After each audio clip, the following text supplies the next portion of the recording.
తాకట్టులో ఉన్న బంగారాన్ని విడిపించి ఆ రోజున్న మార్కెట్ ధర కట్టి మిగిలిన డబ్బును మీకు అందిస్తుంది ఎస్వీఎస్ గోల్డ్. ఒకవేళ మట్కా గనక సూపర్ హిట్ అయి ఉంటే మీరు వేరే రూట్లోకి వెళ్ళేవారా సార్? వేరే రూట్ అంటే కమర్షియల్ అంటే నాకు మట్కా అనేది కూడా ఒక స్టోరీయే కదా. వీటన్నిటితో చేయడానికి చాలామంది డైరెక్టర్లు ఉన్నారు. మీరు సూపర్ న్యాచురల్ ఎలిమెంట్స్ని థింగ్స్ని వాటిని నమ్ముతారా సార్? నా నమ్మకంలో చాలా తేడా ఉంది. ఈ మెకానిజం అంతా కూడా ఎలా జరుగుతుంది అంటే దీని అన్నిటికీ ఏదో ఒక శక్తి ఉంది. మనిషి తయారు చేసిన ఏ దేవుడి మీద నాకు నమ్మకం లేదు. ఎందుకంటే మీకు 100 ఏళ్ల కింద ఉన్న దేవుళ్ళు ఇప్పుడు లేరు. వీటన్నిటికీ సృష్టించుకున్న దేవుళ్ళని నేను నమ్మను. నార్మల్లీ అంటే మీ గురించి ఇంకోటి విన్నాను సార్, కొంచెం ఆర్టిస్టులను కూడా సైకలాజికల్లీ కొంచెం వీక్ చేస్తారు, కొంచెం ఇబ్బంది పెడతారు. అంటే ఆ మూడ్ క్రియేట్ చేసి ఆ ఇది చేయడం అని ఉండదు. నా వరకు ఏంటంటే నేను ఫస్ట్ స్క్రిప్ట్ రీడింగ్ అనేది సెషన్ ఒకటి ఉంటుంది. I want give my best always. So నాకు ఇదొక అలవాటు. సో ఇది చాలా డార్క్. ఇది 100% సక్సెస్ అయిందని ఈ రోజు వరకు చెప్పిన వాళ్ళు ఎవరూ లేరు. అదొక నమ్మకం, గుడ్డి నమ్మకం. ఎందుకంటే మనిషికుండే గ్రీడీనెస్, మనిషికుండే సాధ్యం కాదు. సో ఇప్పుడు ఈవెన్ సూర్య గారు జై భీమ్ సినిమా తీశారు. సో మీరు కూడా ఆ కోవలోకి వస్తున్నారు అని అనిపించి ఎవరన్నా మాట్లాడితే మీరు దాన్ని యాక్సెప్ట్ చేస్తారా సార్? బెస్ట్లో శ్రీదేవి సోడా సెంటర్ నాకు పిలవడానికి కారణమే దాని గురించి. పూర్తిగా రాగా రెస్టిక్గా తీయడానికి నేను రెడీగా ఉన్నాను. మాకు ఇప్పుడు మీరు చెప్పిన పెద్ద హీరోలందరూ ఒప్పుకుంటారు. బాగానే అట్రాక్ట్ అయ్యారు, బాగానే గ్రాబ్ అయ్యారు, సినిమాకి బాగానే వచ్చారు, ఫస్ట్ ఆదరణ అంతా బాగానే. ఎక్కడ ఫెయిల్ అవుతుంది? విపరీతమైన విష ప్రచారం జరిగింది ఆ సినిమా. అంటే సినిమా రిలీజ్కి ముందే రివ్యూలు రాశారు. ఎక్కడ ఉంది కులం అంటూ ఉంటారు, బట్ చాలామంది లోపల ఇన్సైడ్కి వెళ్తే కులం అనేది ప్రతి ఒక్కరికి ఉంటుంది. ఈసారి ఎవరైనా అలా చెప్తే వెరీ సింపుల్, ఒకటే అడగండి.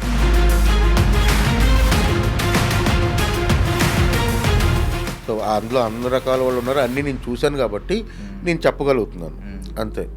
Ladies and gentlemen, welcome to iDream media. నేను ప్రియదర్శన్. నాతో పాటు డైరెక్టర్ కరుణా కుమార్ గారు ఉన్నారు. సోషల్ ఇంజస్టిస్ గురించి ఆయన చేసే సినిమాలు మనకి బాగా తెలుసు.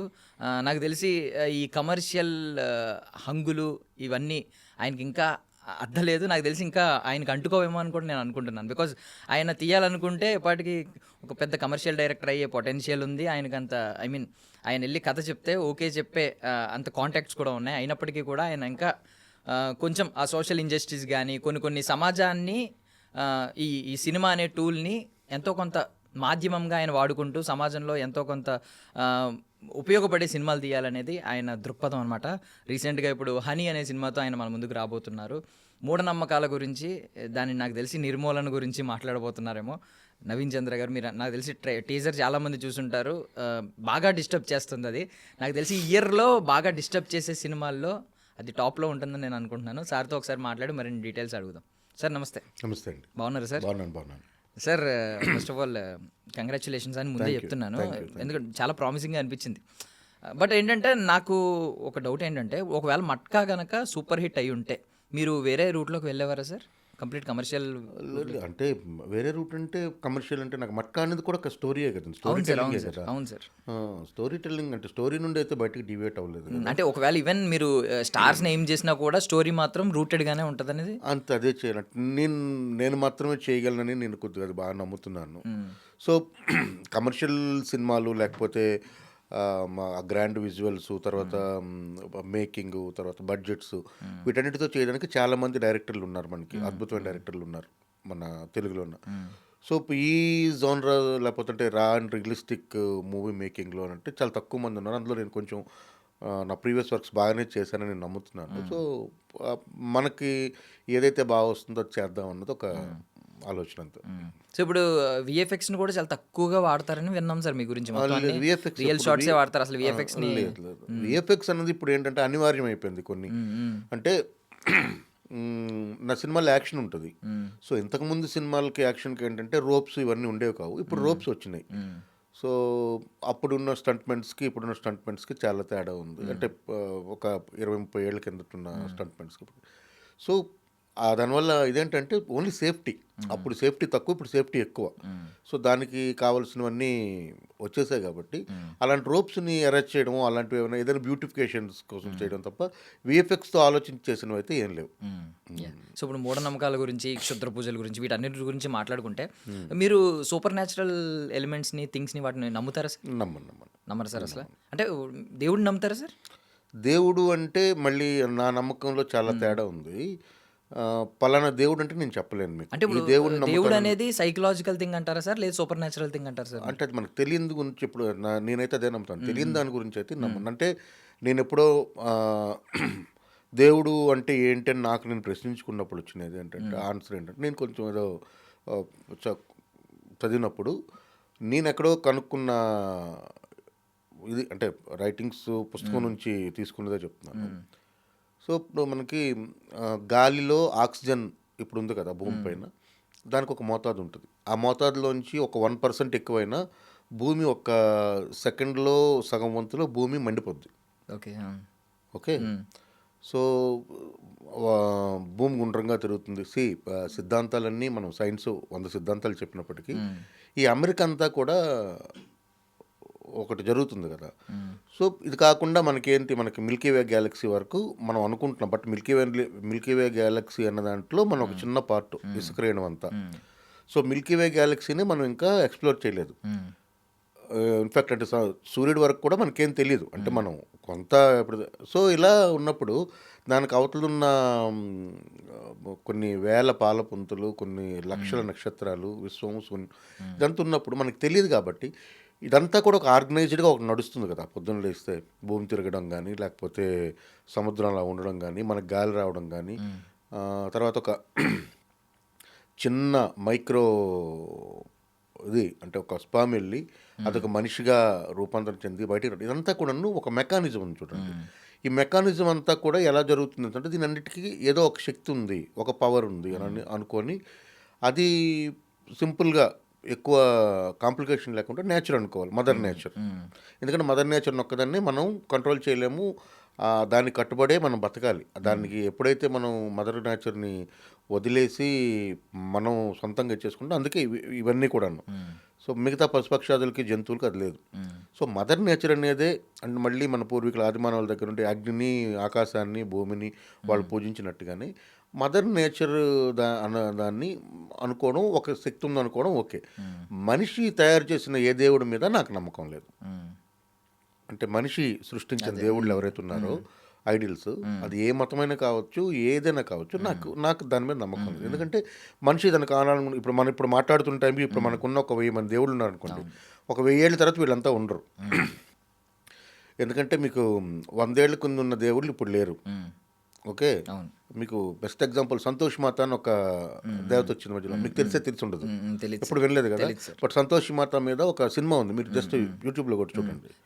చిన్నప్పుడు అంటే నా చిన్నప్పుడు సంతోషి మాత ఆయిల్ ఫ్యాక్టరీ ఇలా పెట్టి సంతోషి మాత అని ఉండేవారు అని చెప్పారు తప్ప సంతోష్ మాతని ఒక దేవతని సృష్టించి దీంతో విపరీతమైన ఒక 10 years ఇది నడిచింది, మేనియా నడిచింది. సో తర్వాత సంతోష్ మాత అమ్మే సినిమాలు వచ్చాయి, అన్నీ వచ్చాయి. ఇప్పుడు సంతోష్ మాత అనే దేవతే లేదు. అలా మనిషి తన కన్వీనియంట్కి, తర్వాత మార్కెట్, దీనికి ఇదంతా పెద్ద వేరే సబ్జెక్ట్. వీటన్నిటికీ సృష్టించుకున్న దేవుళ్ళని నేను నమ్మను.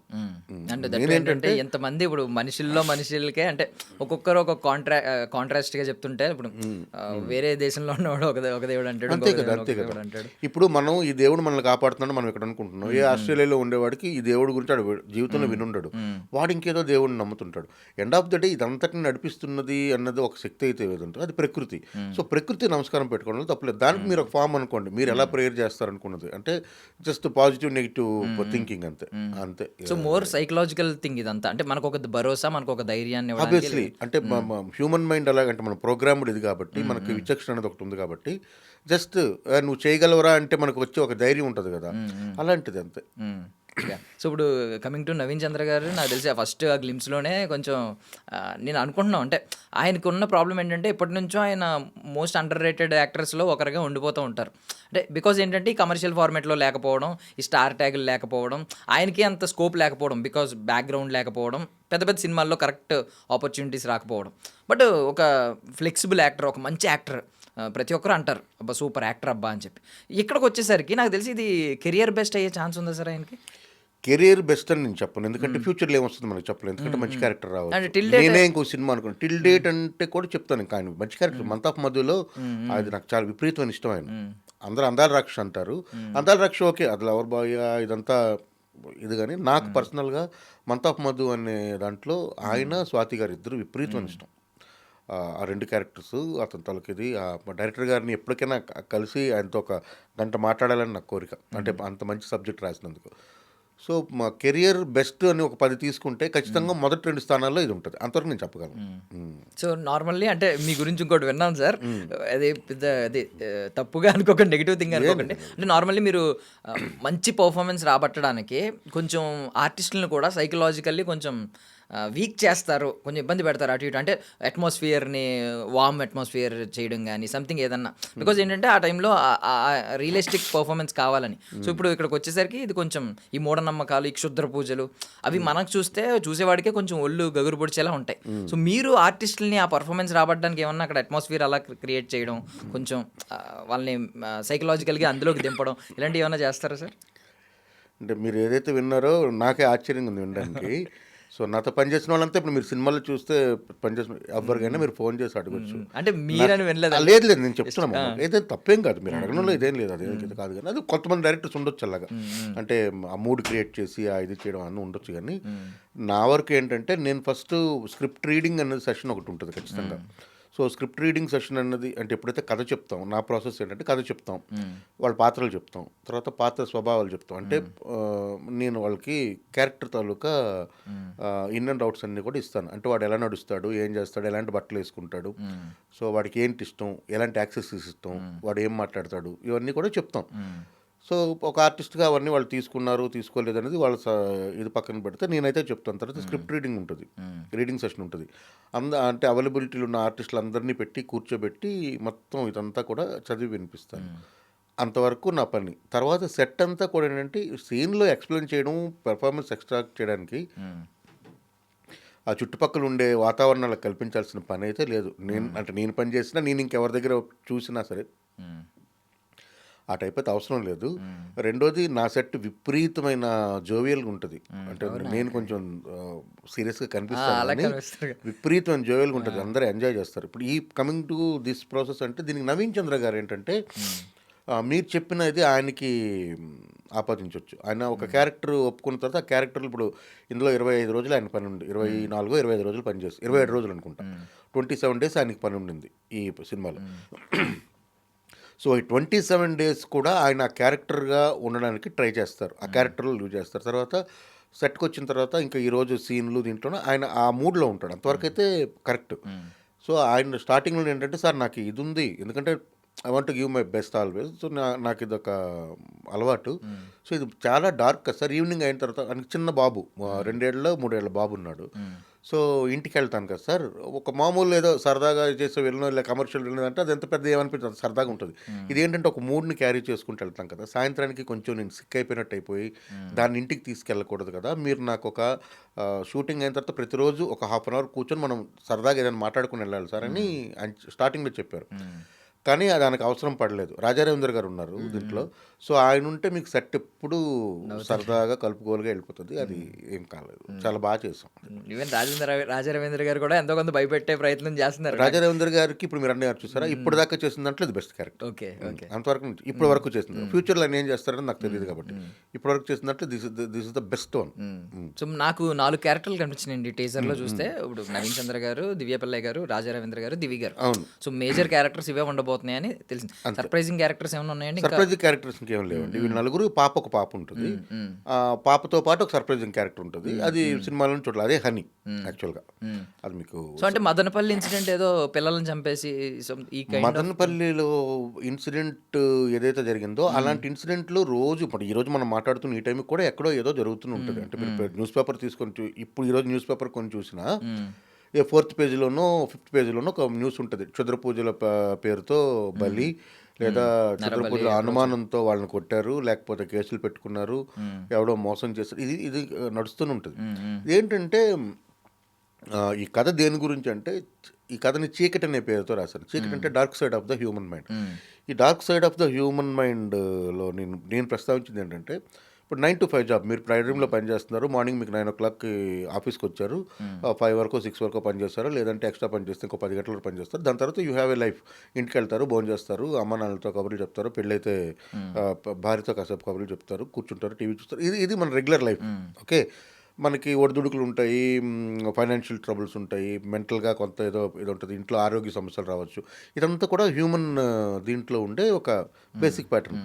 ఇది కాకుండా మీరు ఏం చేస్తారంటే ఎన్హాన్స్ కోసం ఆలోచిస్తారు. అంటే దీనికంటే బెటర్ ఆపర్చునిటీ ఏమొస్తుంది, బెటర్ డబ్బులు నేను ఇంకా బాగా ఎలా సంపాదించవచ్చు, నేను ఇంకేమైనా సైడ్ హాస్టల్స్కి వెళ్ళొచ్చా, ఒకే దగ్గర పార్ట్ టైం జాబ్ ఇవన్నీ మనం అందరం ఆలోచించేవి. ఎందుకంటే enhancement of our life style, అంతే కదా.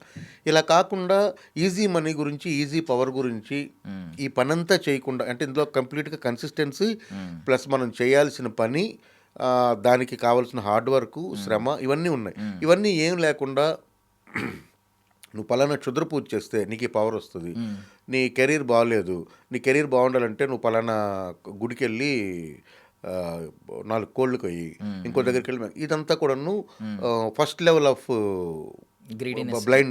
బ్లైండ్నెస్. ఇది మనిషిని కమ్మేసి మొట్టమొదటి. దీని నెక్స్ట్ లెవెల్ నరబలి ఇవ్వండి, చిన్నపిల్లలను పెళ్లి చేసుకోండి, ఇవన్నీ మీకు తెలుసు కదా. గ్లాడ్ మీకు ఇవన్నీ తెలుసు కాబట్టి, లేకపోతే మొత్తం చెప్పాలి. ఈ జనరేషన్ చాలా మంది తెలియవు. సో కన్ని పిల్లల్ని పెళ్లి చేసుకోవాలి, కన్యరకం చేయాలి, తర్వాత ఇలాగ అంటే మనం ఊహించలేనంత దారుణము నికృష్టమైనవి చాలా ఉన్నాయి. దేవుడు ముందే దేవుడు అంటే ఇలాంటి ఒక ఏదో దేవత ఉంది, క్షుద్రదేవత, దాని ముందు రమ్మించాలి అని దాని ముందే ఒక సెక్స్ చేసి పెర్ఫామ్ చేసి ఆమెకి ఇది చేయడం అనేది. తర్వాత మీకు పీరియడ్ బ్లడ్ని తీసుకెళ్ళి అక్కడ ఏదో పూజ పెర్ఫామ్ చేయాలని, ఇలాంటివన్నీ ఉన్నాయి చూసారు. ఇదంతా కూడా వికృతమైన. దీంట్లో ఎక్స్ట్రీమ్కి వెళ్ళే వాళ్ళు ఉంటారు. వాళ్ళు ఏంటంటే ఏ పని చేయరు. మీ ఫ్రెండ్స్లోనో చుట్టాల్లోనో చూస్తే ఖచ్చితంగా ఒకలో ఇద్దరు ఉంటారు, వాళ్ళు ఇదే పని రంగురాళ్ళు వస్తాయని. నిజంగా భయం వేస్తుంది సార్. అంటే లిటరల్లీ మనకి, ఎందుకంటే మనకి పక్కెళ్ళే ఏం జరుగుతుందో సిటీల్లోనే కాదు, ఇప్పుడు విలేజ్లో కూడా అలా అయిపోయింది సార్. విలేజ్ ఇప్పుడు బాగా సంస్కరించబడ్డాయండి. విలేజ్లో ఒకప్పుడు ఉండేది. విలేజ్లో ఏంటంటే ఒక చేతబడి చేసేవాడు అంటే వాడిని టాలరేట్ చేసేవారు కాదు. వాడు ఒకటో రెండో ఏవైనా చావులో లేకపోతే ఏదైనా సస్పిషియస్గా జరిగితే వాడిని కొట్టడమో ఊరి నుండి తరిమేయడం అని చేసేవారు. ఇప్పుడు ఏంటంటే వాళ్ళు చాలా ఎడ్యుకేట్ అయిపోయారు. విలేజ్లో ఎవరు అంత ఖాళీగా లేరు. అంటే నేను అనేది ఏంటంటే పక్కెళ్ళలో ఏం జరుగుతుంది అదే అంటారు. విలేజ్లో అది మరుగుమందు అని ఒకటి ఉండేది. ఏంటి, నేను మీ కాఫీలోనో టీలోనో లేకపోతే అందులో మళ్ళీ రకరకాలుగా నమ్మడానికి ఉంటాయి కదా.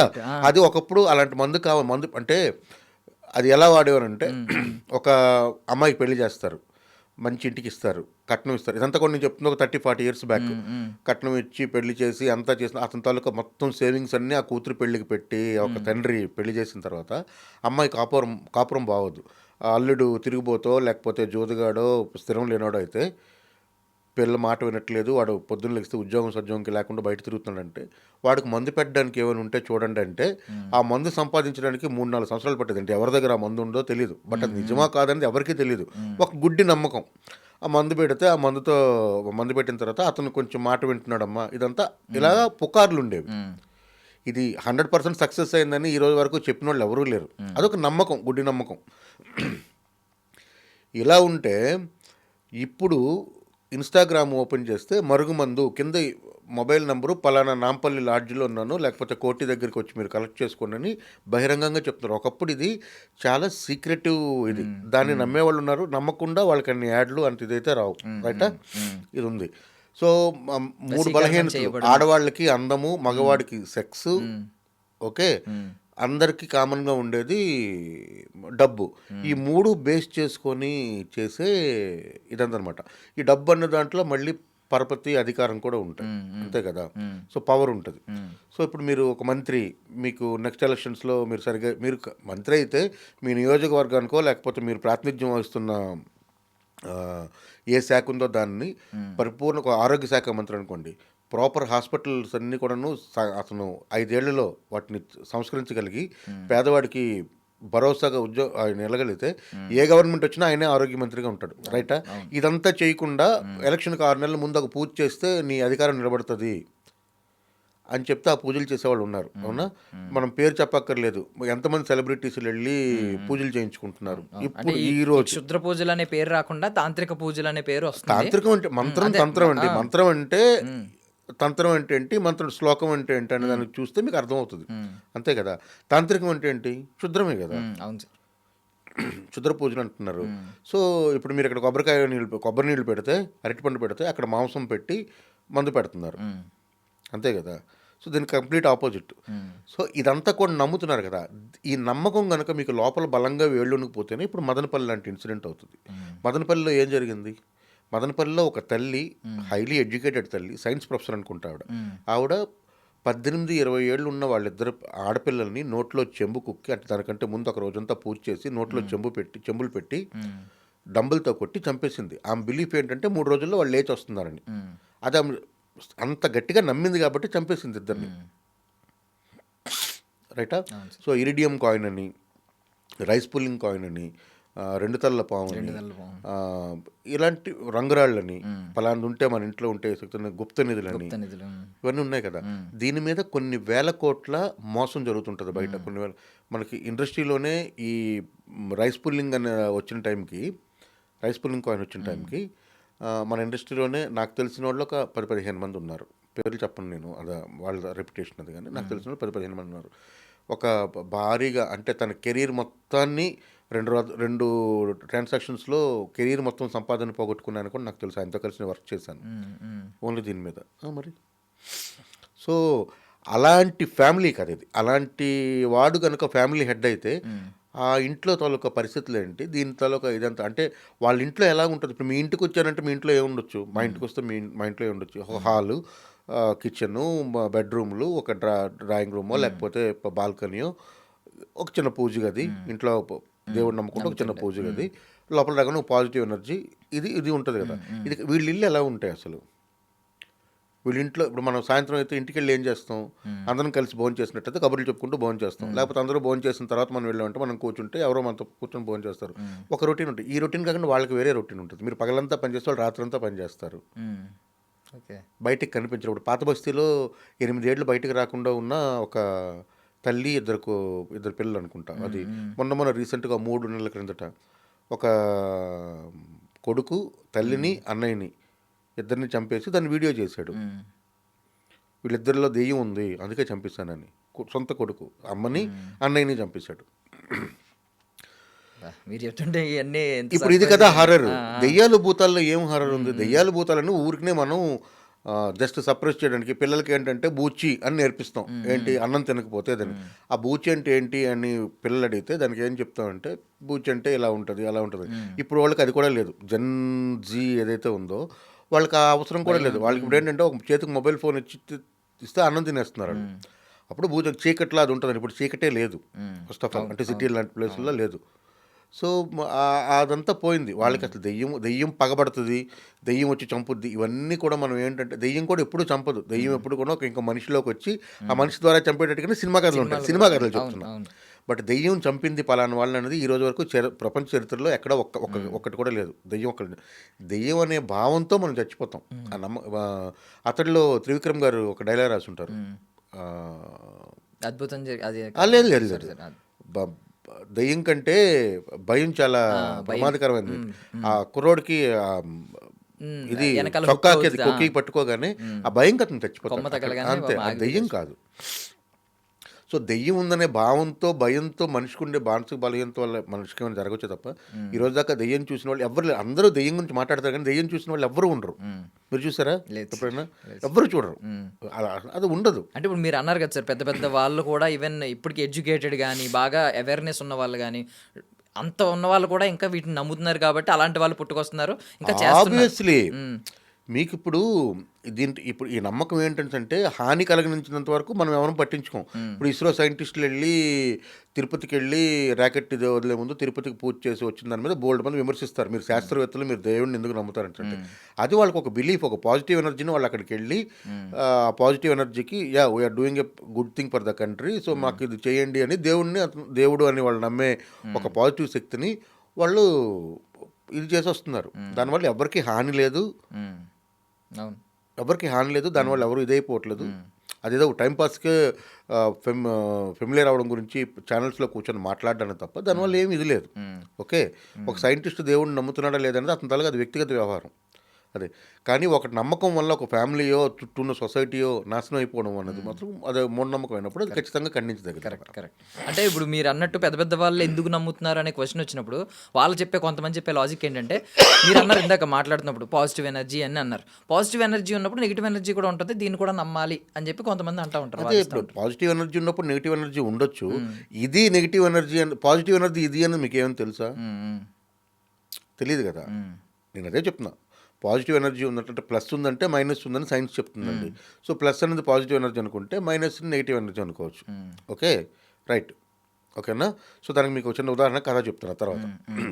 సో ప్లస్ మైనస్ ఉండొచ్చు. ప్లస్ దేవుడు అని నువ్వు నమ్ముతున్నట్టు మైనస్ ఇది అని నువ్వు నమ్ముతున్నావు కదా. ఈ రెండు నమ్మకాలు కూడా అక్కడ ప్రాబ్లం లేదు, ఇక్కడ దీనివల్ల ప్రాబ్లం అవుతుంది కదా, మైనస్ నమ్మకం వల్ల. సో పాజిటివ్ ఎనర్జీని నెగిటివ్ ఎనర్జీని ప్రాపర్గా చెప్పాలంటే అంటే దేవుళ్ళు దెయ్యం లేకుండా మహమ్మద్ ఖదీర్ బాబు గారు రాసిన ఒక చిన్న పీస్ ఉంది, అది నేను మీకు చెప్తాను. నార్మల్గా మనం యాక్సిడెంట్లు వింటున్నాం కదా, స్కూల్ బస్సు తిరగబడిపోయి ఒక 20-30 మంది పిల్లలు చనిపోతారు ఎక్స్కర్షన్కి వెళ్తున్న స్కూల్ బస్సు. అయ్యప్ప స్వామి మాల వేసుకున్న వాళ్ళు కానీ, లేకపోతే తిరుపతి వెళ్తున్న వాళ్ళు కానీ, లేకపోతే జెరూసలేమే వెళ్దామని బయలుదేరిన వాళ్ళు కానీ, బస్సులో ట్రావెల్ చేస్తున్న అలాంటి బస్సులకి యాక్సిడెంట్లు అవుతుంటాయి, చూసారా మీరు? అయ్యప్ప స్వామిలతో వెళ్ళిన బస్సు ఇదైపోయింది, ఇదైందని. ఎందుకు వాళ్ళకి అలా జరుగుతుంది అన్న దాని మీద ఆయన ఒక పోస్ట్ రాశారు. అంటే ఒక ఆటో డ్రైవర్ రోజంతా కష్టపడి ఎండలో వానలో తిరిగి వాడు విపరీతమైన శ్రమ చేసి ఒక 300 రూపాయలు అన్నీ పోగా ఇంటికి సంపాదించుకొని వెళ్ళడానికి వెళ్తున్న టైంలో ఒక ట్రాఫిక్ కానిస్టేబుల్ వాడిని కొట్టి నిర్దాక్షిణ్యంగా 300 లాక్కుంటాడు, ఏ చలన పేరుతోనో దేంతో. ఓకే, ఒకడు ఒక 10-15 సార్లు ఒక ఇంటర్వ్యూ అటెండ్ చేసి వాడికి అన్నీ ఉన్నప్పటికి కూడా జస్ట్ ఒక రికమెండేషన్ వల్ల దేనివల్ల ఆ ఉద్యోగం కోల్పోతాడు. అప్పుడు వాడు బాధ ఉంటుంది. ఆటో డ్రైవర్కి అక్కడ ఒకటి ఉంటుంది. తర్వాత భూములు లాక్కోవడం పేదవాడిది, అంటే ల్యాండ్ పూలింగ్ అన్న పేరుతో వాడికి జీవనాధారమైన భూములు లాక్కున్నప్పుడు వాడికి ఏం చేయాలో తెలియక వాడు ఆకాశం వైపు చూసి ఏడ్చే ఒకటి ఉంటుంది. ఇదంతా కూడాను ఈ ఆక్రోషము ఇదంతా కూడా గాలిలోకి వెళ్ళి ప్రకృతిలోకి వెళ్ళి ఒక ఉండకట్టి ఉండిపోద్ది ఆ దుఃఖం అంతా. అది నెగిటివిటీ. ఓకే, ఇప్పుడు ప్లస్ మైనస్ థియరీ ప్రకారం సైన్స్లో చూసుకుంటే 2 విభిన్న ధృవాలు ఆకర్షించబడతాయి, స్వజాతి ధృవాలు వికర్షించబడతాయి. తెలుసు కదా, మీకు ఐడియా ఉంది కదా. సో ఇప్పుడు ఈ నెగిటివ్కి ఒక ప్లస్ కావాలి. ఆ ప్లస్ ఎక్కడ దొరుకుద్ది వాటికి అని అన్నప్పుడు ఒక అయ్యప్ప స్వామి మాల వేసుకొని 40 రోజులు నిష్ఠగా ఉండి ప్యూర్గా లోపల కూర్చొని స్వామియో శరణమయ్యప్ప అనుకుని ఒక బస్సులో వెళ్తున్న ఒక 20 మంది 30 మంది 50 మంది ఉన్నారనుకోండి, ఎంత పాజిటివిటీ ఉంటుంది అందులో. అంటే వాళ్ళు కంప్లీట్గా దైవం తాలూకా దీంట్లో ఉండి అలా పాజిటివ్. స్కూల్ పిల్లలకి ఏమీ ఇది ఉండదు, వాళ్ళ మనసులో కల్మషం ఏమి ఉండదు. సో అది కూడా ఒక ప్యూర్ పాజిటివ్ ఇది. ఒక పెళ్ళికి వెళ్తున్న పెళ్లి బస్సులో అందరూ దేంట్లో ఉంటారు, ఒక పాజిటివ్ దీంట్లో అందరూ ఆనందంగా ఉంటారు. ఒక పెళ్ళికి వెళ్తున్నాం మనం, అందరూ మంచిగా తయారవుతాం, వేడుక. తర్వాత పెళ్లి బస్సులో ఎవరైనా ఏం చేస్తారు, పాటలు పాడుకుంటూ డ్యాన్స్ ఆడుకుంటూ. సో ఒక పాజిటివ్ అవుతుంది. అలాంటి వాటికి ఇంతమంది తలకు ఉసురుతో ఒక పైన చూసారు, ఒక పేదవాడి కోపము, ఒక నిస్సహాయుడి తలకు కోపము, ఒక స్త్రీకి జరిగిన అన్యాయము, ఇవన్నీ కలిపి తిరుగుతూ ఉన్నది వచ్చి కొడితే దానికి యాక్సిడెంట్ అవుతుందని రాశాడు ఆయన. సో ఆ పాజిటివ్ ఎనర్జీని నెగిటివ్ ఎనర్జీని మనం అలా తీసుకోవచ్చు తప్ప దీన్ని ఎందుకు అలా తీసుకోవాలని అంటే తెలియంది. ఇదంతా కూడా మళ్ళీ మ్యాన్ మేడ్ గాడ్ ఎలాగ ఉన్నాడో మ్యాన్ మేడ్ డిమన్ కూడా అలాగే తయారు చేసింది ఇది. అది నా టూ మచ్ క్లాస్ అయిపోయిందా? లేదు సార్, అంటే మీరు చెప్తుంటే ఇన్ని నిజంగానే అంటే భయంకరమైన ఇవే కదా అసలు. అయింది ఏదో జంప్ స్కేర్స్ పెట్టి సినిమాల్లో అయి కాదు కదా భయం. అందుకని ఇది చాలా డిస్టర్బింగ్ మూవీ. ఈ సినిమాని చూసి ఆ బాగుందిలే అనుకోవడం అయితే రావడానికి ట్రావెల్ అవుతుంది, కొన్ని రోజులు చాలా రోజులు ట్రావెల్ అవుతుంది, హాంట్ చేస్తుంది.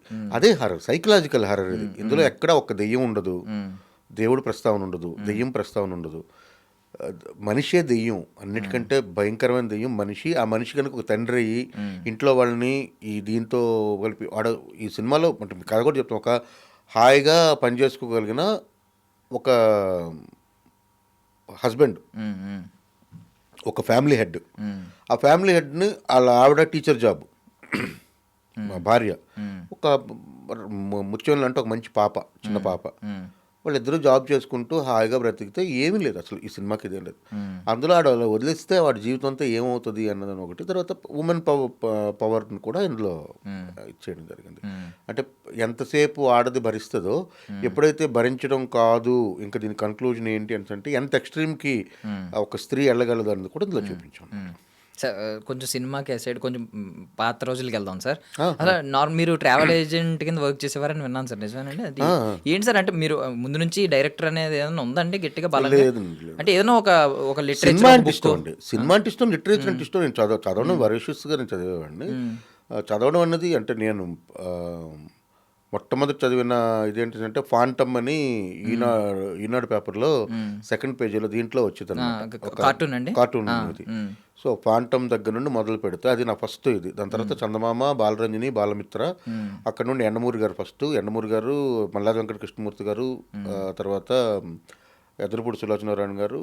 ఈ ట్రెండ్ అయిపోయిన తర్వాత కేఎన్వై పతంజలి, రావుశాస్త్రి గారు, ఇంక ఇటువైపు సీరియస్ సాహిత్యం వైపు వచ్చాను. ఆ తర్వాత నేను తమిళనాడులో ఉన్నాను ఒక 10 ఏళ్ళు. ఆ 10 ఏళ్ళు అక్కడ జయకాంతం దగ్గర నుండి చాలా వరకు తమిళ్ చదువుతాను, రాస్తాను, నేను నేర్చుకున్నాను. నేర్చుకుని సరే తమిళ్ లిటరేచర్ కొంత. సో పులమై పిత్తందని చాలామంది ఉన్నారు. ఆ లిటరేచర్ అంతా ఎక్కువ సుజాత గారివి బాగా చదివాను. తర్వాత మదన్ అని ఒక జర్నలిస్ట్ ఉంటారు, ఆనంద్ విగడంలో పనిచేస్తారు. ఆయన అర్ధముళ్ళ హిందూ మతం అని ఒక పుస్తకం రాశారు. That is and eye opener. అంటే హిందూ మతం అనేది అర్థముళ్ళు అంటే అర్థవంతమైన హిందూ మతం అనమాట. సో హిందూ మతంలో పాటించే ప్రతి చర్య వెనక ఉన్న సైంటిఫిక్ రీజన్ తాలూకా బుక్ అది. అంటే కల్లాపి జల్లడం దగ్గర నుండి, ముగ్గేయడం దగ్గర నుండి, ఇంట్లో అగరబత్తి వెలిగించడం దగ్గర నుండి, ఒకళ్ళు ఎదురు పడితే బొట్టు పెట్టుకోవడం దగ్గర నుండి, పెద్దలకు కాళ్ళకు దండం నమస్కారం చేసుకోవడం దగ్గర నుండి ప్రతిదానికి ఉన్న ఒక సైంటిఫిక్ రీజన్ని ఆయన రాశారు. మదన్ అని ఆనంద్ వికటన్ జర్నలిస్ట్ ఆయన రాసిన అర్ధముళ్ళు హిందూ మతం. సో ఇలాంటి బుక్స్ అన్నీ చదివాను. దాని తర్వాత ఇంకా కదీర్ బాబు గారు, ఇంకా కాంటెంపరీ లిటరేచర్ ఇక్కడికి వచ్చిన తర్వాత పూడి రాజిరెడ్డి గారు, కదీర్ బాబు గారు, కుపిల్ పద్మ గారు, ఇలాంటి ఇలా చదవడం అయితే చాలా ఎక్కువ ఉంది. సినిమా అనేది చాలా పిచ్చి. సినిమా అనేది ఇప్పుడు ఉండదు, సినిమా అనేది అందరికీ ఇష్టమే. బట్ సినిమా అనేది ఇష్టం. సో ఫస్ట్ 2016లో స్వచ్ఛ భారత్ ఇది షార్ట్ ఫిల్మ్ కంటెస్ట్ ఒకటి పేపర్లో అనౌన్స్ అయింది. అప్పుడు అది చూసి మనం ఏదైనా చేద్దామని చెప్పి మనుషులు ఎవరు లేకుండా ఒక 12,000తో ఒక 12,000 అప్పటికి ఏమన్నా అవగాహన ఉందండి కెమెరాస్ గురించి? ఏం లేదు. ఇలా మీలాంటి ఫ్రెండ్ నాకు ఎవరు టీవీ నైన్లో తెలిస్తే ఆయన పట్టుకొని ఒక కెమెరామెన్ నేను అంతే వెళ్ళి చేసాము. దానికి నేషనల్ వైడ్ సెకండ్ ప్రైజ్ వచ్చింది. సో దాని ద్వారా నాకు తెలంగాణ గవర్నమెంట్, ఆంధ్ర గవర్నమెంట్, 2 గవర్నమెంట్లు కూడా పనిచేసే అవకాశం కల్పించి, అంటే షార్ట్ ఫిల్మ్స్, తర్వాత అవేర్నెస్ వీడియోస్, గవర్నమెంట్ వీడియోస్ అవన్నీ. అవి దూలం సత్యనారాయణ అని ఉంటారు, ఆయన ఏజెన్సీకి వస్తే నేను అక్కడ దాన్ని ఉంటారు ఫ్రీలాన్స్ అనుకోండి, లేకపోతే కాంట్రాక్ట్ అనుకోండి, అలా చేసిన ఒక 35 ఫిల్మ్స్ చేశాను. అది చేసిన తర్వాత ఇంకా సినిమాల్లోకి రావాలని అలా అది వేరే జర్నీ అది. అంటే మీరు చాలా మీరు చదివిన పుస్తకాలు చాలా రకరకాల జానరాస్ కూడా చెప్పారు. సో వీటిలో ఏదైనా ఒకటి మీ వరల్డ్ వ్యూనే మొత్తం మార్చిన బుక్ కానీ ఏదైనా? ఆబ్వియస్లీ మీకు ఎప్పుడైతే రావిశాస్త్రి గారిది కథలు చదివితే మీకు ఈ రోజున్న మీ వ్యూ అంతా మారిపోద్ది సమాజం పట్ల. ఫస్ట్ థింగ్ రావిశాస్త్రి గారు చదివిన, శ్రీపాద సుబ్రహ్మణ్య శాస్త్రి గారు చదివిన. నేను కవిత్వం ఎక్కువ చదవలేదు, కవిత్వం మీద నాకు పెద్ద ఇంట్రెస్ట్ లేదు. అంటే కవిత్వం నేను చదవను, నాకు వచనం ఇష్టం. సో శ్రీపాద సుబ్రహ్మణ్య శాస్త్రి గారిది కథలు చదివిన. తర్వాత గురజాడ అప్పారావు గారు రాసిన కథలు చదివిన. గురజాడ అప్పారావు గారు యాక్చువల్గా అది ఆయనదే ఫస్ట్ కథ అనుకోవాలి తెలుగులో. బండారు అచ్చిమాంబ తర్వాత పాపులర్ నాన్ ఫిక్షన్ సాహిత్యానికి రాసిన కథలు అంటే గురజాడ అప్పారావు గారు. సో అక్కడ నుండి చూస్తే ఇవి చదివినప్పుడు ఏంటంటే మనం ఇప్పుడు ఏదైతే చూస్తున్నామో ఇదంతా కూడా వేరే దృష్టితో చూడడం అనేది మనకు తెలియకుండా మనకు అలాంటి పుస్తకం అనేది ఎప్పుడు కూడా మీకు మనోనేత్రాన్ని ఓపెన్ చేస్తుంది అంతే. అది తెలివితేటలు ఇస్తుంది, జ్ఞానాన్ని ఇస్తుంది, అంతా చెప్పడం కానీ మనోనేత్రం అయితే ఓపెన్ అవుద్ది. ఓకే, ఒక చూసే పర్స్పెక్టివ్ ఉంటుంది మనకు కదా, అది మారుద్ది. సో ఆ తర్వాత ఇప్పుడు పీడిత జనం గురించో లేకపోతే పీడక దీని గురించో చేసినప్పుడు ఎక్కడో పరభాషా చిత్రాలు వచ్చినప్పుడు ఇది ఉన్నాయి. కానీ మనకి వాటన్నిటికంటే చాలా ఎక్కువ లిటరేచర్ ఉంది, చాలా ఎక్కువ కథలు ఉన్నాయి, చాలా ఎక్కువ రియల్ ఇన్సిడెంట్స్ ఉన్నాయి. మనం వాళ్ళందరికంటే ముందు తీసాం. ఎగ్జాంపుల్ చెప్పాలంటే మాలపిల్ల అనేది తెలుగు ఇండియన్ ఫిల్మ్ ఇండస్ట్రీలోనే తీసిన మొట్టమొదటి అభ్యుదయ చిత్రం అది. ఓకే. తర్వాత మనకే మాదాల రంగారావు గారు ఉన్నారు, మనకే టి కృష్ణ గారు ఉన్నారు, మనకే కె విశ్వనాథ్ గారు ఉన్నారు, మనకి దాసనారాయణరావు గారు ఉన్నారు. ఇంత వెర్సటాలిటీ, ఇంత ఇవి తీసిన వాళ్ళంతా మనకే ఉన్నారు. మన తెలుగు సినిమాని ఉన్నది. ఆ దురదృష్టవశాత్తు మధ్యలో ఒక 20 ఏళ్ళు మనం కంప్లీట్గా కమర్షియల్ సినిమా అనే దీంట్లో కథలు చెప్పడం మానేసి ఒక టెంప్లెట్ సినిమాకి వచ్చాం. అవి తప్పు రైట్ నేను మాట్లాడడం లేదు. అంటే దాన్ని మళ్ళీ మీరు ఏదో తమ్నైల్స్ వేసి ఇచ్చేయకండి కానీ చెప్తున్నా. అది తప్పు రేట్. జనానికి వినోదం అందించాను తప్ప వినోదంతో పాటు ఇంకేదైనా అంటే అవి మిగతా ఇండస్ట్రీలు చేస్తున్నాయి కదా, మళ్ళీ వాటిని మనం ఇక్కడ ఓన్ చేసుకొని చూస్తున్నాం. వాళ్ళు భలే తీశారు, మనం తీయట్లేదు అంటున్నాం కానీ మన వాళ్ళే ముందు తీశారు. ఇప్పుడు ప్రతిఘటన, ప్రతిధ్వని, అంకుశం, కోటరామకృష్ణ గారు తీసినన్ని, భారత్ బంధు ఈ సినిమాలన్నీ ఉన్నాయి కదా, వాటికంటే గొప్ప సినిమాలు అయితే ఏం లేవు. తర్వాత ఫిల్మ్ మేకింగ్లో మొత్తం వరవడిని మార్చిన వాళ్ళు అంటే మన అందరికీ తెలుసు వర్మ గారు ఉన్నారు. వర్మ గారు వలన ఇండియన్ ఫిల్మ్ ఇండస్ట్రీ మారిపోయింది. ఆయన తీసిన ఒక్క శివాని సినిమా. సో అన్నీ మన దగ్గర ఉన్నాయి, అది మన లేదు. ఇప్పుడు నేను కొత్తగా ఏం చేయట్లేదు. మనం మర్చిపోయిన దాన్ని ఒక జోనర్, అంటే ఈ జోనర్ నేను బాగా చేయగలను, నేను అంటే హాఫ్గా కాకుండా ఫుల్ ఫ్లెడ్జ్డ్గా చేయగలను నమ్మే ఇదనమాట. అంటే దీనికి నేను నాకే రీసెర్చ్ ఉంది, నేనే రాసుకోగలను, నేనే ఇది చేయగలను. ఆ క్యారెక్టర్స్ బిహేవియర్ ఇవన్నీ కూడా నేను చూసిన మనుషులు, నేను చదివిన మనుషులు కాబట్టి అది నేను చేయగలుగుతాను.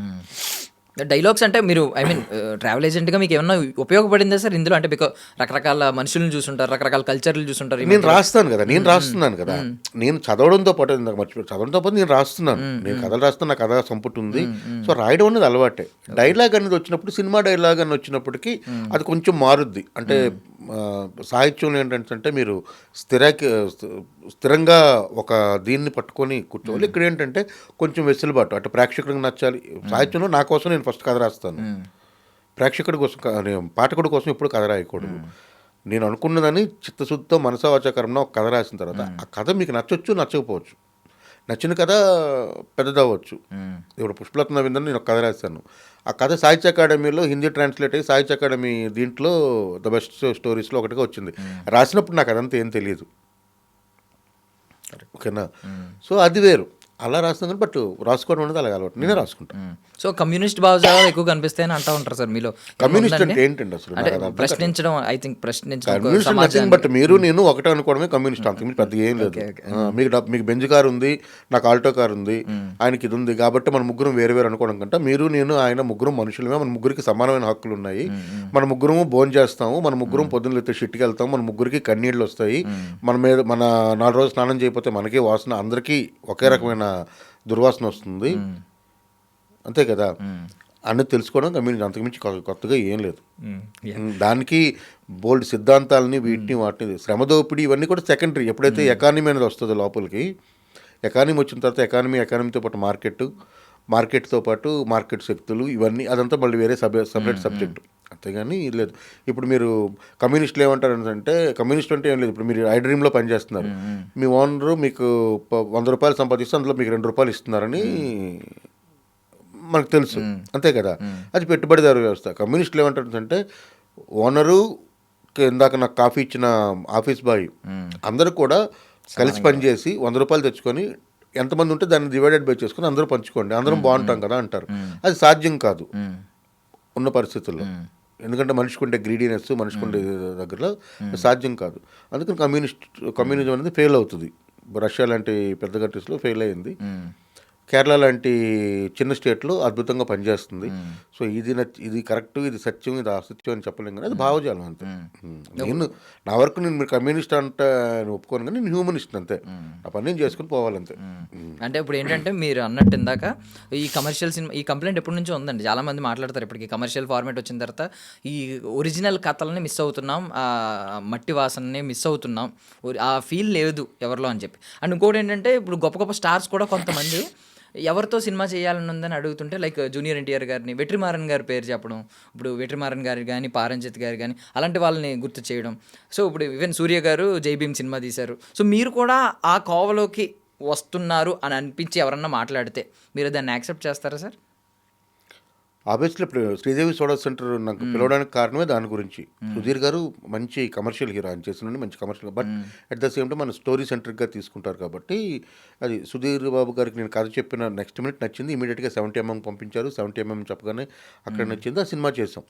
దానికి కొంచెం అంటే భయం ఉంటుంది కదా, అంటే మనకు అప్పుడప్పుడే ఇది అవుతుంది కాబట్టి కొంచెం కమర్షియల్ టచ్తో పాటు తీసాం. పూర్తిగా రాగా రస్టిక్గా తీయడానికి నేను రెడీగా ఉన్నాను.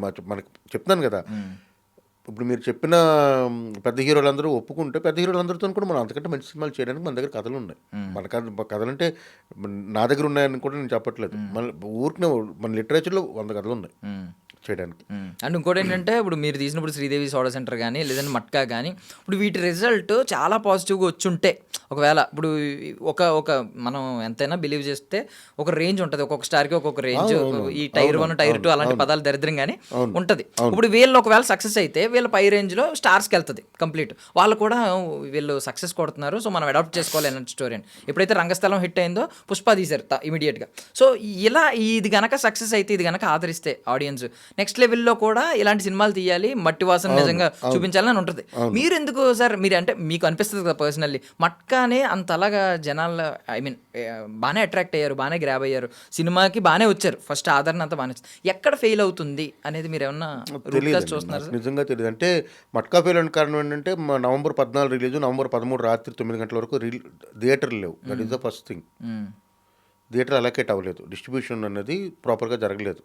దానికి రీజన్లు ఏంటంటే నాకు నిజంగా తెలియదు. అంటే ప్రొడక్షన్ సైడ్ ఉండా లేకపోతే అక్కడ ఉండాలని నాకు తెలియదు. నవంబర్ 13 సాయంత్రం వరకు, రాత్రి 9 గంటల వరకు కూడా థియేటర్లు లేవు. ఓకే, 1 వీక్ బిఫోరే మనం బుకింగ్ ఓపెన్ చేసాం. సో బుకింగ్స్ ఓపెన్ అని చెప్పి మనం ఇది ఇచ్చినప్పుడు, అది ఓపెన్ చేసి చూసినప్పుడు అక్కడ ఎక్కడ థియేటర్ లేనప్పుడు సినిమా చూద్దామని మూడుతో ఓపెన్, అంటే ఇదంతా హ్యూమన్ సైకాలజీ, ఓపెన్ చేసినప్పుడు పక్కన ఇంకే సినిమా ఉంటే ఆ సినిమాకి వెళ్తారు. సో అలా కొన్ని జరిగాయి. తర్వాత విపరీతమైన విష ప్రచారం జరిగింది ఆ సినిమా మీద. అంటే సినిమా రిలీజ్కి ముందే రివ్యూలు రాశారు, సినిమా రిలీజ్ కంటే ముందు రాశారు. ఆ విష ప్రచారానికి కారణం ఏంటనేది కూడా నాకు తెలియదు. అంటే దాంట్లో చాలా రాజకీయ కోణాలు ఉన్నాయా లేకపోతే ఇది ఉన్నాయని, నేను వివాదాలు వాటన్నిటిలోకి నేను వెళ్ళదు. నేను నా పని కరెక్ట్గా చేశానా లేదని నాకు ఇంపార్టెంట్. సో నేనేం చూస్తానంటే మట్కా సినిమా రిలీజ్ అయిన తర్వాత 4 వారాల పాటు టాప్ 10లో ఉండింది, టాప్ 1లోనే 2 వారాలు ఉండింది. ఓకే, ఇక్కడ అమెజాన్లోనే. సో అమెజాన్ వైజ్గా అది విపరీతంగా ఇది వచ్చింది. అంటే నేను మాట్లాడాను కాబట్టి చెప్తున్నాను అది. సో సినిమా మీరు చూస్తే సినిమాలో ఏమైనా ప్రాబ్లం ఉందంటే మీరు చెప్పొచ్చు, అంటే మేము బీయింగ్ ఏ జర్నలిస్ట్ మీరు చూసి చెప్పొచ్చు, వరల్డ్ బిల్డింగ్ అనేది కానీ. మేము చేసింది ఏంటంటే 15 రోజులు సినిమా షూట్ చేయలేదు. అది అనివార్య కారణాలు, ప్రొడక్షన్లో ఉండే ఇబ్బందులు, లాస్ట్ మినిట్లో వచ్చిన హర్డిల్స్, దానివల్ల 15 రోజులు షూట్ చేయలేదు. ఆ 15 రోజులు షూట్ చేయని ఫుటేజ్ని మేము ఏదో మేనేజ్ చేసి ఇచ్చేసాం అంతవరకు. అది నా ఫెయిల్యూర్. అంటే అప్పటికేంటంటే అమెజాన్ ఒక డేట్ ఇవ్వడం, ఆ డేట్కే మనం కంప్లీట్ చేసి ఇవ్వాల్సి రావడం, 22 రోజుల్లో పోస్ట్ ప్రొడక్షన్ చేయాల్సి రావడం, ఇవన్నీ కూడా ఇదైంది. నా ఫెయిల్యూర్ ఏంటంటే 5 కోట్లు పోతే పోయే, ఇప్పుడు రిలీజ్ చేయొద్దు, ఇంకా టైం కావాలని చెప్పి నేను గట్టిగా కూర్చోవాలి. నేను మరి బాగా middle class, poor middle class రెండిటి నుండి వచ్చినాను కాబట్టి, బాగా పూర్ నుండి కొంచెం మిడిల్ క్లాస్ దగ్గర నుండి వచ్చినాను కాబట్టి ఆ మనస్తత్వం ఒకటి ఉంటుంది. సో 5 కోట్లు ప్రొడ్యూసర్కి పోవడం అనేది కరెక్ట్ కాదని చెప్పి లొంగిపోవడం అనేది అది పూర్తిగా నా మిస్టేక్. దానివల్ల ఏమైనా ఇంపాక్ట్ పడించచ్చు కాబట్టి ఓవరాల్గా ఫిల్మ్లోనైతే నాకు తెలుసు ఎక్కడ ప్రాబ్లం అయితే లేదు. That's Sridevi soda centre fail అయితే శ్రీదేవి సోడా సెంటర్ హిట్. ఆ క్లైమాక్స్ కూడా అందరూ ఆల్మోస్ట్ అది క్లాసిక్గా నిలబడింది. పలాసంత పేరు రాకపోవచ్చు కానీ శ్రీదేవి సోడా సెంటర్ ఇస్ డెఫినెట్గా ఇప్పటికీ మాట్లాడతారు దాని గురించి. సో బట్ అంటే ఇప్పుడు ఈ కుల వ్యవస్థ గురించి మాట్లాడుతున్నప్పుడు కానీ, ఇప్పుడు మీరు ఈ మూఢనమ్మకాల మీద సినిమాలు తీస్తున్నప్పుడు కానీ, మీరు ఒక మాట అన్నారు స్టార్టింగ్, ఏమన్నారంటే నాకు తెలియంది నేను చెప్పను, దేవుడి గురించి అడిగితే నాకు తెలియంది నేను స్టేట్మెంట్ ఇవ్వను అని అన్నారు. బట్ చాలా మంది ఏంటంటే ఇవి పెడుతుంటే ఇప్పుడెక్కడ ఉన్నాయి అవుట్డేటెడ్ సినిమాలు ఎందుకు తీస్తారు అని ఒక స్టేట్మెంట్ పాస్ చేస్తూ ఉంటారు చాలా మంది. కులం ఎక్కడ ఉంది కులం అంటూ ఉంటారు. బట్ చాలా మంది లోపల ఇన్సైడ్కి వెళ్తే కులం అనేది ప్రతి ఒక్కరికి ఉంటుంది. మీకు ఈసారి ఎవరైనా చెప్తే వెరీ సింపుల్, ఒకటే అడగండి. బాగా చదువున్న వాళ్ళు కనుక చెప్తే, ఒక ఫ్రెండ్ అనుకోండి, అతనికి సిస్టరో బ్రదరో ఎవరో ఒకరు ఉంటారు కదా, మీ ఇంట్లో మీ అన్నయ్యకి ఎప్పుడు రా పెళ్ళి అని అడగండి, చెప్తాడు. ఓకే, మనకు తెలిసిన ఒక ఎస్సీ అమ్మాయి ఉంది, చేసుకుంటాడా, అమ్మాయి అద్భుతం, విప్రోలో జాబ్ చేస్తుంది అని అడగండి. వాళ్ళ ఇంట్లో వాళ్ళ నాన్నకి చెప్పమనండి, ఏం లేదు తీసుకొచ్చేయండి అంటే కులం పోయినట్టు ఇంకా రోజుతో. ఒకటి నెంబర్ 1. నెంబర్ 2, ఒక మాన్యువల్ స్కావెంజర్ జాబ్ పడుతుంది, అంటే రోడ్డు మీద కాలువలు తీసేవాళ్ళు చూస్తారు కదా. ఓకే, కాలువలు తీసేవాళ్ళు, లోపల దిగి కాలువలు తీసేవాళ్ళు ఉన్నారు కదా, రోడ్డు మీద ఊడ్చేవాళ్ళు ఉన్నారు కదా, వాళ్ళు ఎవరైనా ఒక బ్రాహ్మణ్, ఒక కమ్మ, ఒక కాపు, ఒక రెడ్డి వాళ్ళని ఎవరినైనా కనిపిస్తే అప్పుడు కులం లేదని చెప్పమనండి. ఓకే. రెండవది దేవాలయాల్లో అర్చకులు ఎవరైతే ఉన్నారో అర్చకుల పోస్టులకి తిరుపతి దేవస్థానం కానీ, సింహాచలం దేవస్థానం కానీ, అన్నవరం దేవస్థానం కానీ, ఇంకో దేవస్థానం కానీ, ఏదైనా దేవస్థానం వచ్చి బ్రాహ్మణులు కాకుండా మిగతా కులాలు కూడా ఇంక్లూడింగ్ రెడ్లు, కాపులు, కమ్మలు అందరినీ కూడా పూజారులుగా ఆహ్వానించిన రోజు కులం పోయినట్టు. ఓకే.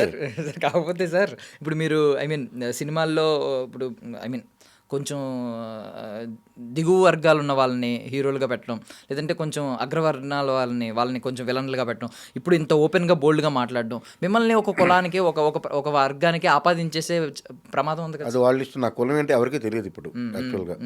సో వాళ్ళు ఏ కులం అనుకుంటే ఆ కులం అది నాకు సంబంధం. నేనేంటంటే నేను ఒక కులం వలన నాకు 15 ఏళ్ల వరకు నేను ఒక కులానికి సంబంధించిన నేను మా ఇంట్లో ఉన్నాను కాబట్టి 15 ఏళ్ళ నుండి నన్ను ప్రపంచం పెంచింది.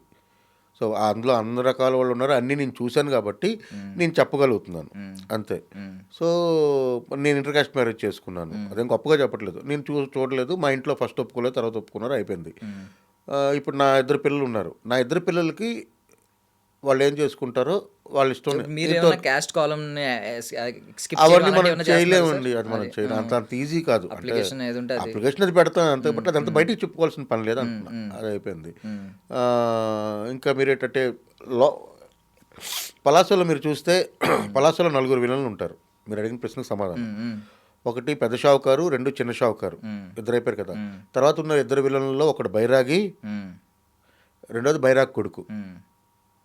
ఓకే. గణప వాసు అనేవాడు. పెద్ద షావుకారు, చిన్న షావుకారు అనేవాళ్ళు అగ్ర కులస్తులు అయితే బైరాగ్ కొడుకు ఇద్దరు కూడాను నిమ్న కులస్తులు.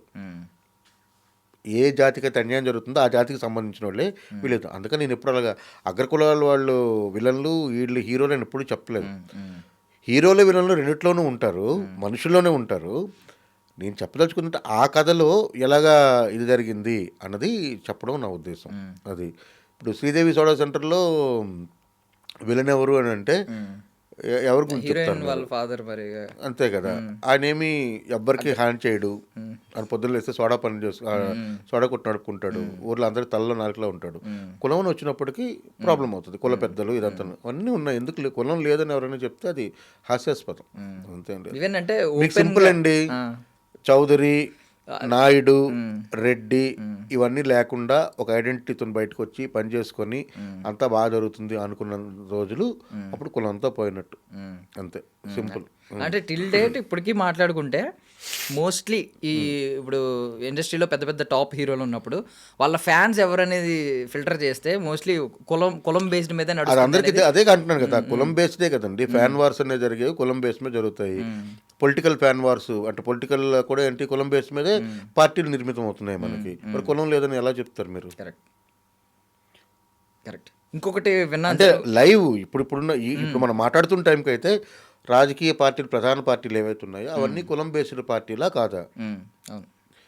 ఉన్న అగ్ర హీరోలు లేదా అగ్ర దర్శకులు లేదా అగ్ర నిర్మాణ సంస్థలన్నీ కూడాను కులం బేస్డ్గా ఉన్నవా కావా? అంతే సింపుల్. అంటే వాళ్ళకున్న ఫ్యాన్ బేస్ అంతా కూడా.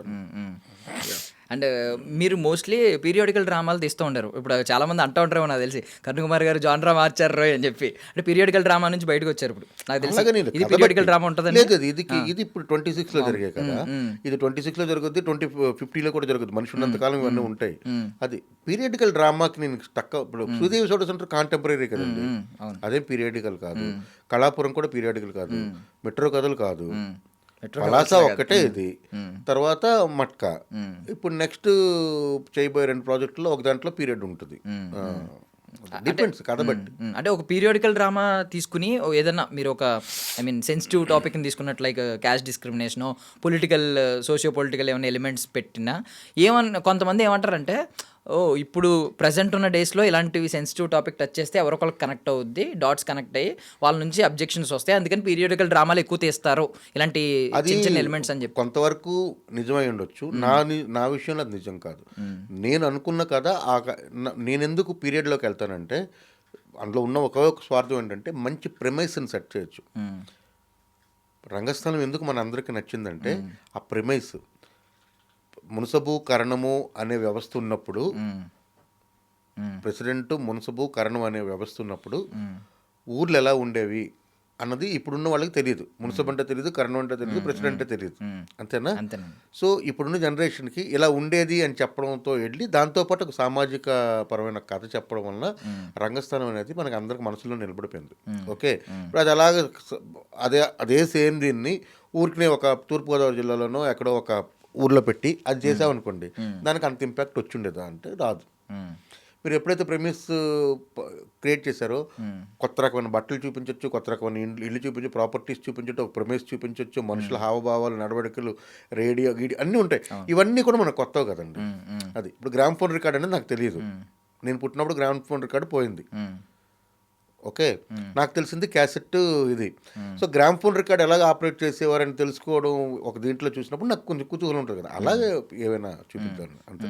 సో ఇప్పుడు మనం అనుకున్నట్టు ఇప్పుడు ఒక హీరోకి, ఒక టాప్ హీరోకి, స్టార్ హీరోకి ఈ కుల వ్యవస్థ మీద హీరో కానీ లేదా పాలిటిక్స్ కానీ పార్టీ కానీ ఈ కుల వ్యవస్థ మీద ఫ్యాన్ బేస్ ఎక్కువ ఉంటుంది సార్. ఈ ఫ్యాన్ బేస్ ఓకే, ఇక్కడ వరకు ఓకే, బట్ ఏదైతే హేట్రెడ్గా మారుతుంది వేరే వాళ్ళు. ఇప్పుడు రెడ్డి కులం ఉంటే ఈ కాపు వర్గాలు కానీ, చౌదరి వర్గాలు కానీ, కమ్మ వర్గాలు కానీ వీటి మీద తిడతా ఉంటారు, వీళ్ళు ఏంటంటే ఈ ఆపోజిట్ వర్గాల మీద తిడతా ఉంటారు. సో ఇప్పుడు మట్కాకి మీరు ఇది ఫేస్ చేశాను అన్నారు, ఇది కూడా ఏమన్నా అలాంటి ఉందంటారా? బికాజ్ మట్కాకి ఏం జరిగిందని నాకు నిజంగా తెలియదండి. నేను దాన్ని డీకోడ్ చేయాలనుకోలేదు, కనుక్కోలేదు. అన్ఫార్చునేట్గా ఆ తర్వాత నాతో ఎవరు టచ్లో లేరు, నేను ఎవరితో టచ్లో లేను సినిమాకి సంబంధించిన వాళ్ళు. సో అందుకని నాకు తెలియదు. బట్ 100% దాంట్లో కుట్ర అయితే జరిగింది, అంతవరకు నాకు తెలుసు. ఎక్కడ జరిగింది, దానికోసం మీటింగ్లు పెట్టుకున్నారని, మీటింగ్లు పెట్టి దాన్ని నెగిటివ్ చేయించడానికి ప్రయత్నించారన్నది డిస్ట్రిబ్యూటర్, అక్కడ మన రాజమండ్రిలో ఉండే ఒక డిస్ట్రిబ్యూటర్ గారు చెప్పారు, ఇలా ఇలా జరుగుతుంది సార్ అనేది అయితే చెప్పారు ఆయన. అది కాకుండా రిలీజ్ అంటే నేను ఫస్ట్ కాపీ చూడకముందే, ఫస్ట్ కాపీ అంటే మాకు బాగా లేట్ అయిందని అని చెప్పాను కదా. సో మేము ఆ మిడ్ నైట్ షో చూడడానికంటే ముందు రివ్యూస్ వచ్చేసాయి. అంటే నేనే అప్పుడు చూడకముందే రివ్యూస్ వచ్చేసాయి అంతే. అంటే మీరు ప్రశ్నిస్తారు కదా సార్, ఇప్పుడు ఇది మనది ఇప్పుడు సినిమానే ఒక మాధ్యమంగా వాడుకుంటున్నారు కదా గమ్ముని ప్రశ్నించడం అంటే ఇప్పుడు వితౌట్ ప్రూఫ్ లేకుండా. రెండోది ఏంటంటే నేను కూడా మామూలు మనిషినండి, నేనేమి సూపర్ హీరోని కాదు. నేనేంటంటే నాకు వచ్చిన కళతో, ఇప్పుడు మీరు ఒక ఇంటర్వ్యూయర్, మీరు ఏం చేయగలరు అంటే ఆపోజిట్ కూర్చున్న వాడిని క్వశ్చన్ అడగగలరు. ఓకే, అంతేగాని మీరు నాలో మార్పులు అయితే తేలేరు ఒకటి. రెండోది నేను బాగా పవర్ఫుల్ అనుకోండి, మీరు భయపడతారు. నాకు ఆ భయాలన్నీ నాకు, నేను హ్యూమన్ బీయింగ్నే కదా. నాకేంటంటే ఇప్పుడు నేను ఒక కథ చెప్పాను, చెప్పిన కథను తీశాను, చెప్పిన బడ్జెట్లో తీశాను, చెప్పిన అన్ని రోజుల్లో తీశాను, అందరూ ఆమోదయోగ్యమై చప్పట్లు కొట్టిన తర్వాత దాన్ని రిలీజ్ చేసాం. అది రిజల్ట్ రకరకాల కారణాల వల్ల రాలేదు. అయితే దానికి ఏ రిజల్ట్ వచ్చిందో అదైతే డిజర్వ్డ్ కాదు, అది నేను 100% నమ్ముతాను. సో దాని వెనకాల జరిగిన ఇదంతా ఉంది, ఎవరు చేశారు ఏంటి అని చెప్తే నేను టైం వేస్ట్ చేసుకోవాలి. నాతో పాటు ఇంకొక నలుగురు కూర్చొని పనిచేస్తే అది ఓకే. నేను ఒక్కడిని పోరాటం చేసి ఇది చేసుకునే శక్తి అయితే నాకు లేదు. అందుకని నేను మూవ్ ఆన్ అయిపోవాలి. 3 రోజులు కాస్త బాధపడతాం, 4వ రోజు బ్యాగ్ వేసుకుని బయటకు వచ్చి పని చేసుకోవాలి. ఈవెన్ సెన్సార్ బోర్డు మీద కూడా భిన్నాభిప్రాయాలు ఉన్నాయి. అంటే ఏంటంటే అంటే కొంచెం పలుకుబడి ఉన్న వ్యక్తి నుంచి వచ్చే సినిమాకి ఇమీడియట్గా సెన్సార్ రావడం, everything is depends on person to person. ఎప్పుడు అది మారుద్దండి. అది భిన్నాభిప్రాయాలు ఉన్నాయని అంటే ఉన్నాయి. మనకి ఎప్పుడైనా అలా జరిగింది అని అంటే, నాకు పలాసకు ఫస్ట్ సెన్సార్ ఇది చేశారు, అంటే అబ్జెక్ట్ చేశారు. నేను రివైజింగ్ కమిటీకి వెళ్ళని ఇచ్చేసారు అంతే. అంతకుమించి నాకేం బ్యాడ్ అనుభవం లేదు. నేను ప్రతి సినిమాకి వెళ్ళాను, ప్రతి సినిమా సెన్సార్ నన్ను అప్రిషియేట్ చేశారు, బాగా తీశారని చెప్పారు, మంచిగా ఉందని చెప్పారు, ఇచ్చారు. నాకు ఎప్పుడు ఇదైతే ఎందుకంటే సెన్సార్ ఇబ్బంది పడే ఇలాంటి సినిమాలు నేను ఎప్పుడు చేయలేదు. అది మిగతా వాళ్ళ గురించి ఇందాక చెప్పాను కదా, తెలియదు, నేను ఎప్పుడు వ్యాఖ్యానించాను. ఇప్పుడు హనీకి ఏమన్నా సెన్సార్ బోర్డు తెలియదండి, ఇంకా సెన్సార్ ఇంకా అవ్వలేదు, సెన్సార్కి వెళ్ళాలి. ఇంకా వెళ్ళలేదు మీరు? సెన్సార్ ఇంకో 2 రోజుల్లో ఉంది. ఓకే సార్, అంటే నేను నార్మల్లీ ఏమన్నా వచ్చిందేమో ఒకవేళ. లేదు, 2 రోజుల్లో ఉంది. అంటే సెలవులు వచ్చేసాయి కదా వరుసగా, 26 వరకు కంటిన్యూ సెలవులు, పాత సినిమాలు అవన్నీ ఉన్నాయి కాబట్టి. సో పాలిటిక్స్ బేస్డ్ ఏదన్నా సినిమా తీయాలనుకుంటున్నారు సార్? కంప్లీట్గా పాలిటిక్స్ బేస్డ్ అంటే మీరు మీకు అన్ని సినిమాలు నా సినిమాలో అవును ఉంటుంది, పాలిటిక్స్ అవి క్యాస్ట్ పాలిటిక్స్ ఉన్నాయి. మీరు ఇప్పుడు ఏమన్నారంటే power politics. So power politics, caste politics కలిపితేనే పలాస. ఓన్లీ క్యాస్ట్ పాలిటిక్స్ అనుకుంటే శ్రీదేవి సోడస్ ఉంటారు. ఓకే, సో మళ్ళీ పవర్ పాలిటిక్స్ అని తీసుకుంటే కళాపురం, తర్వాత సెక్స్ పాలిటిక్స్ తీసుకుంటే మెట్రో కథలు, ఎవ్రీథింగ్ ఇస్ పొలిటికల్. సో అలా నెక్స్ట్ చేయబోయే సినిమాల్లో పవర్ పాలిటిక్స్ ఎక్కువ ప్రధాన పాత్ర పోషించింది. సో నార్మల్లీ ఇప్పుడు ట్రెండ్స్ మీద అప్డేటెడ్గా ఉంటారా సార్? ఏం జరుగుతుంది ఇన్స్టాగ్రామ్లో, ఏం జరుగుతుంది ట్విట్టర్లో, ఏం అది జరుగుతుంది? కాంపిటీషన్ రివ్యూ అంటారు దాన్ని. అంటే మన ఆపోజిట్లో ఏం జరుగుతుందో తెలియకపోతే మనం వెనకబడిపోతాం. సో చూస్తూ ఉంటారు సార్? చూడాలి మరి, ఇంక చేయడానికి. ఈ మధ్య పెంగ్విన్ స్టోరీ ఒకటి పెడుతున్నారు సార్, ప్రతి ఒక్కడు పెంగ్విన్ స్టోరీ ఎప్పుడో 15 ఏళ్ల క్రితం వీడియోని తీసుకొచ్చి ఇప్పుడు పెడతా ఉన్నారు. మీరు చూసారా సార్ అది?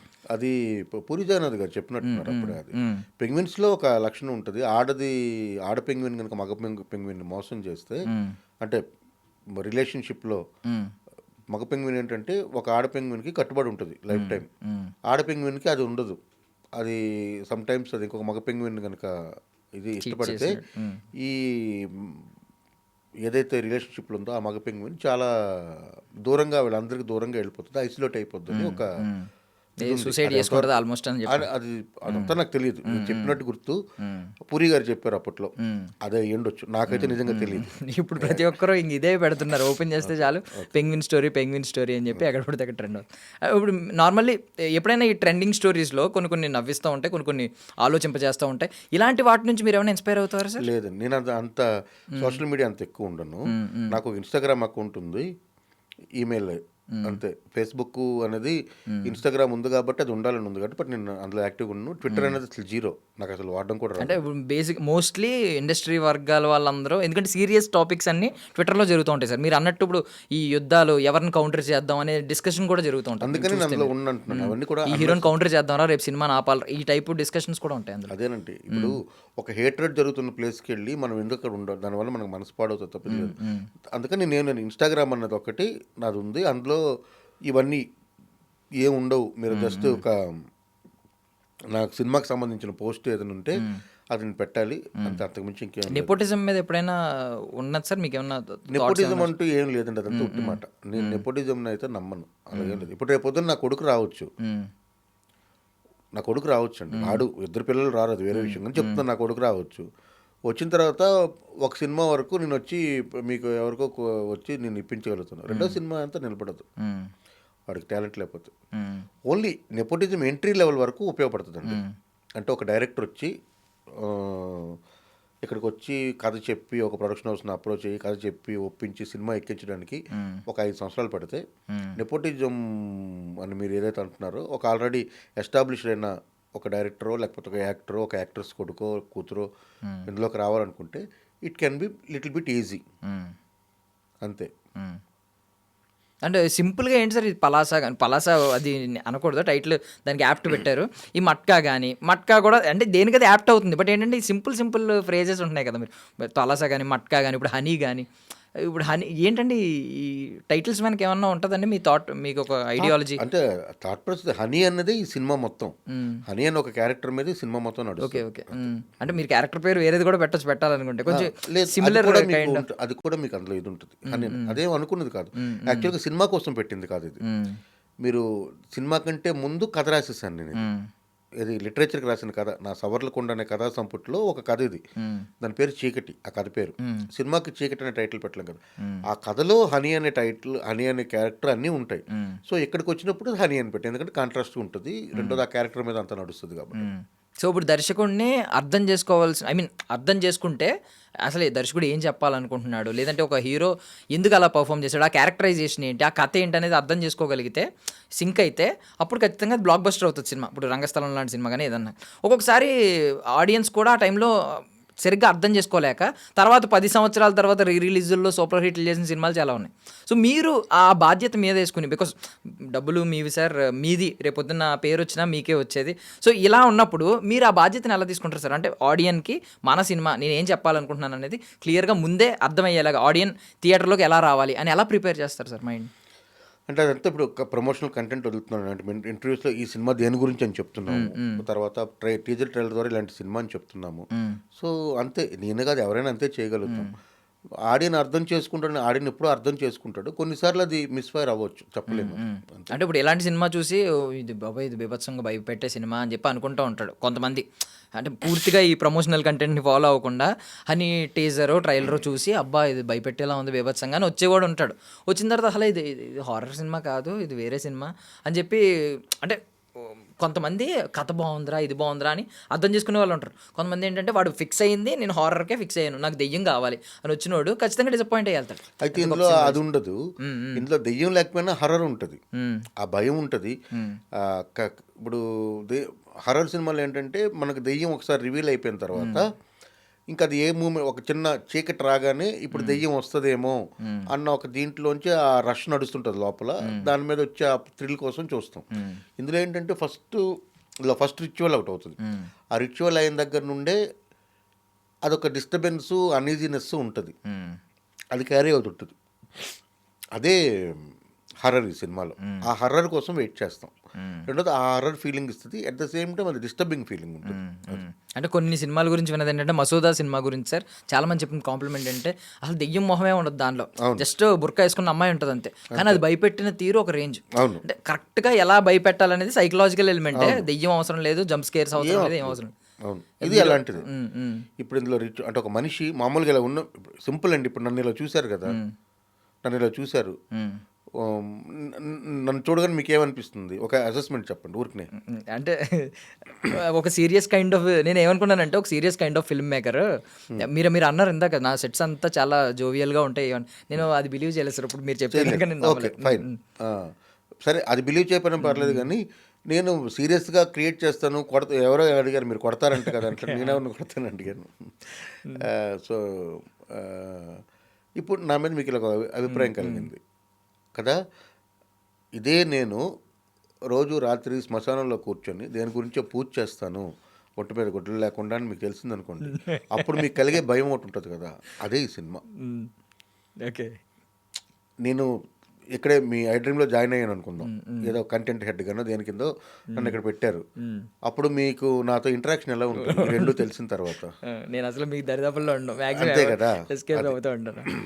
దట్స్ హౌ ఈ సినిమాలో ఆ క్యారెక్టర్స్ అన్నీ ఎలాగా ఇదవుతున్నాయి అన్నప్పుడు తెలుస్తుంది. నవీన్ చంద్ర గారి క్యారెక్టరు, రాజా రవీంద్ర గారి క్యారెక్టరు, దివి గారి క్యారెక్టర్ చాలా చాలా మిస్టీరియస్గా ఉంటుంది.